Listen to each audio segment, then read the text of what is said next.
ეს არის მეგობრებო ხეკის სალადი. ძალიან მარტივი რეცეპტი გელოდებათ. პირველ რიგში თევზი კარგად გავრეცხოთ, მოვაყაროთ მარილი, შავი პილპილი და წითელი პაპრიკა, მოურიოთ და შეწვათ ტაფაზე. მე მაგალითად ვაცხობ თონეში. აი ესეთი ბადემაკ ახალი აქსესუარი დაემატა ჩვენ თონეებს.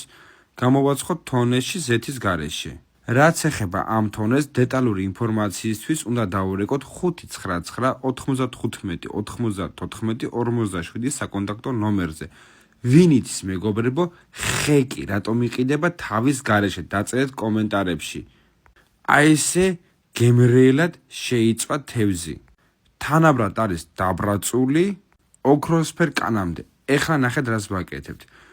თევზს უნდა მოვაშოროთ მაქსიმალურად რაც შეიძლება ფხები და დავძენძოთ.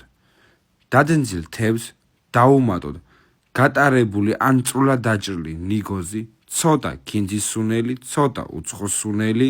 მარილს აღარ ვამატებ, იმიტომ რომ უკვე თევზს აქვს და დავუმატოთ მაიონეზი. აი ესეთი იული რეცეპტია და გამოდის უგემრიელესი. თევზი მეგობრებო ჩვეულებრივად შეწვით ტაფაზე, აუცილებლად არ არის რომ გამოვაცხოთ. სცადეთ, დარწმუნებული ვარ მოგეწონებათ. ეხლა კი გამოეწერეთ არხი და დაალაიქეთ ვიდეო.